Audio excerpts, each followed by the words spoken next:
Welcome to our channel Career Achievers. In the series of Java tutorial, we are going to discuss about conditional statement in this video. आज हम लोग जावा के इस tutorial में बात करने वाले हैं कंडीशनल स्टेटमेंट के बारे में। तो अगर आप इस चैनल में नए आए हैं तो चैनल को सब्सक्राइब करके बेल नोटिफिकेशन ऑन कर लीजिएगा।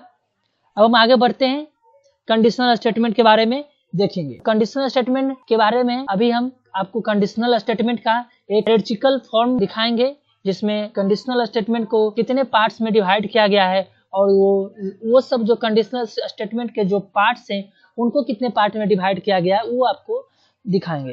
तो हमारा जो कंडीशनल स्टेटमेंट स्टार्ट होता है कंट्रोल स्टेटमेंट। कंट्रोल स्टेटमेंट को 3 भागों में बांटा गया है। कंट्रोल स्टेटमेंट्स को 3 भागों में बांटा गया है। वो जो फर्स्ट पार्ट इसका है कंडीशनल स्टेटमेंट किसका पार्ट है? कंट्रोल स्टेटमेंट का पार्ट है कंडीशनल स्टेटमेंट।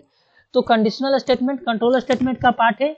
और उसके बाद जो सेकंड पार्ट है वो है इटरेशन स्टेटमेंट। इटरेशन स्टेटमेंट के बाद जो थर्ड पार्ट है कंट्रोल स्टेटमेंट का वो है जंप स्टेटमेंट। कंडीशनल स्टेटमेंट के का 3 पार्टों में वर्गीकरण किया गया है। कंडीशनल स्टेटमेंट को 3 पार्टों में विभक्ति की गई है। फर्स्ट पार्ट है कंडीशनल स्टेटमेंट का and the second and third one is that the first part of conditional statement is if else. The first part of conditional statement is if else, and the second one is the nested if, and the last part of conditional statement is switch case. When we move about iteration statement, then we see that the iteration statement is also divided into 3 parts. The first part of iteration statement is while, and the second one is do while, and the last part of iteration statement is for loop. If we move towards the jump statement, then we can see that the jump statement is also categorized into 2 parts. The first part of jump statement is known as break statement, and the second part of jump statement is known as continue statement. ये अभी आपने देखा कि control statement से कैसे करके हम लोग फॉर लूप या इफ एल्स या ब्रेक तक आप पहुंचे। अब हम सभी के बारे में पार्टिकुलरली एक एक करके सभी के बारे में चर्चा करेंगे। सभी पर वीडियो बना के सभी का प्रोग्रामिंग एग्जाम्पल, सिंटेक्स, उसके बारे में थ्योरी जितना भी है सभी आपको इस वीडियो में और आने वाले जो कंट्रोल स्टेटमेंट का जो सीरीज का वीडियो रहेगा उसमें आपको दी जाएगी। तो हम आगे बढ़ते हैं। तो हम जानते हैं, अब जानेंगे कंडीशनल स्टेटमेंट्स के बारे में। तो कंडीशनल स्टेटमेंट को जैसा कि आपने अभी देखा कि कंडीशनल स्टेटमेंट को 3 भागों में बांटा गया है, लेकिन हमने एक पार्ट और ऐड कर दिया है यहाँ पर इफ स्टेटमेंट। और जो सेकेंड वन है वो है इफ इस स्टेटमेंट, और third one if ladder statement, and the fourth one is nested if statement.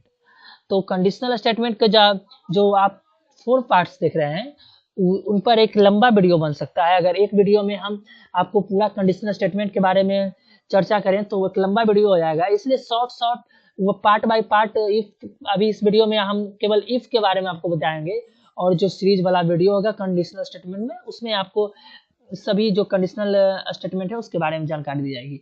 तो हम मूव करते हैं, आगे बढ़ते हैं और आगे बढ़ते हैं इफ स्टेटमेंट के बारे में देखते हैं। तो इफ स्टेटमेंट का जो डिफिनेशन होगा इसका the Java if statement test condition. ये क्या करता है? कंडीशन को टेस्ट करता है। और उसके बाद the code to be executed if a condition is true.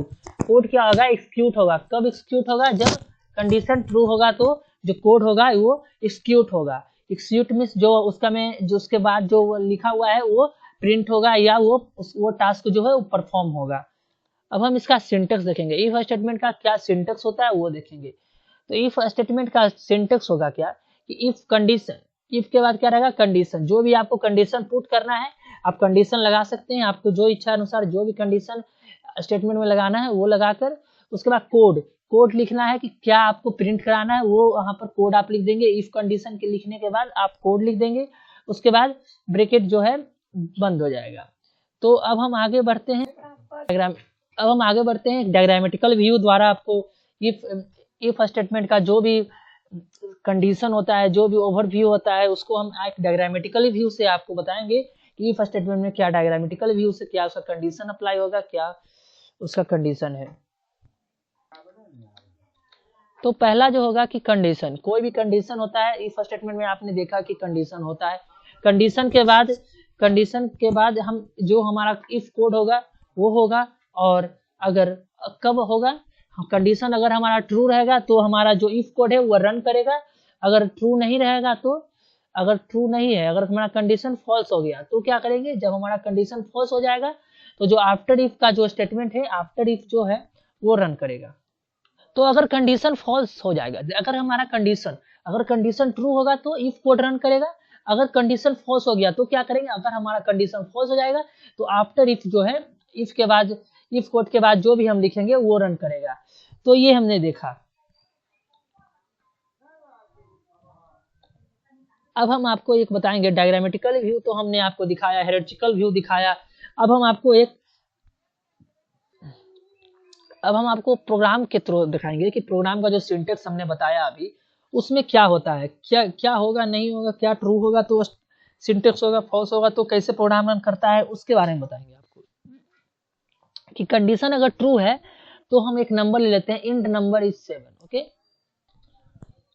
अगर कंडीशन ट्रू होगा तो एक हम नंबर ले लेते हैं 7।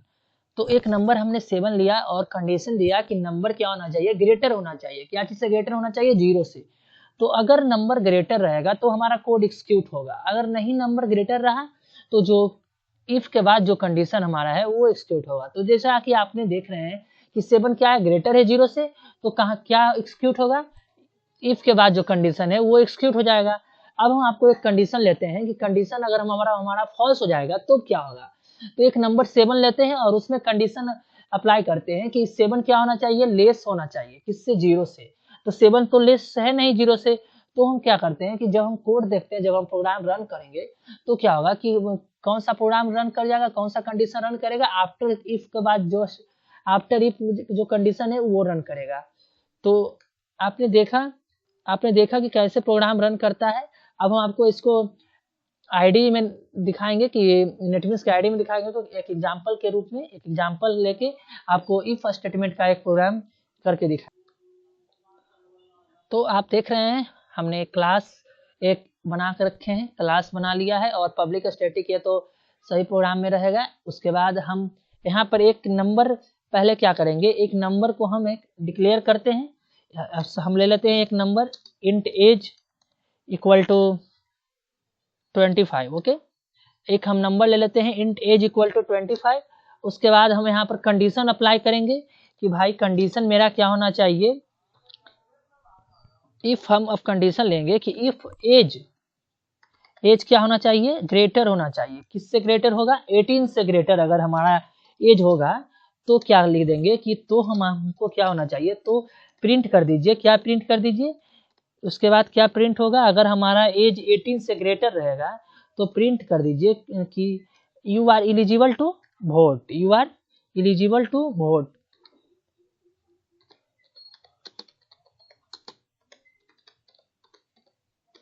You are eligible to vote.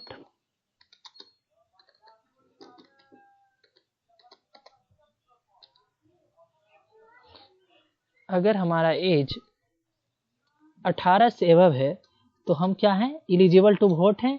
अगर 18 से एबव नहीं रहेगा तो एलिजिबल टू वोट नहीं रहेंगे। ओके, तो इसके बाद हम देखते हैं प्रोग्राम को रन करके कि हमारा प्रोग्राम रन होता है कि नहीं होगा। तो जैसा कि आप देख रहे हैं कि इसमें हम क्या क्या लिए हैं, तो आप देख रहे हैं हमारा प्रोग्राम आ गया रन होके कि you are eligible to vote. क्यों है एलिजिबल टू वोट, तो क्योंकि जो हमारा एज है वो क्या है, हमने एज डिक्लेयर जो किया है वो एज क्या था 25 और वो क्या है 18 से बड़ा है 25। तो हमने दिया कि अगर ये कंडीशन हम मेरा ट्रू हो गया, यहाँ पर हमने डिक्लेयर किया था कि मेरा एज के बाद यहाँ पर कंडीशन डिक्लेयर किए। डिक्लेयर करने के बाद कंडीशन टेस्ट हुआ कि कंडीशन अगर हमारा टेस्ट हुआ, कंडीशन टेस्ट होने के बाद पता चला कंडीशन ट्रू है, तो जो इफ के बाद जो कोड है वो एग्जीक्यूट होगा। तो इफ के बाद जो हमारा कोड था वहां पर ही आ गया प्रोग्राम, और वहां पर आने के बाद वो देखा कि जो हमारा कंडीशन में हमने लिखा था कि अगर 18 से एबव है तो लिख दे प्रिंट होने के लिए you are eligible to vote, तो यहाँ पे एलिजिबल टू वोट प्रिंट हो गया।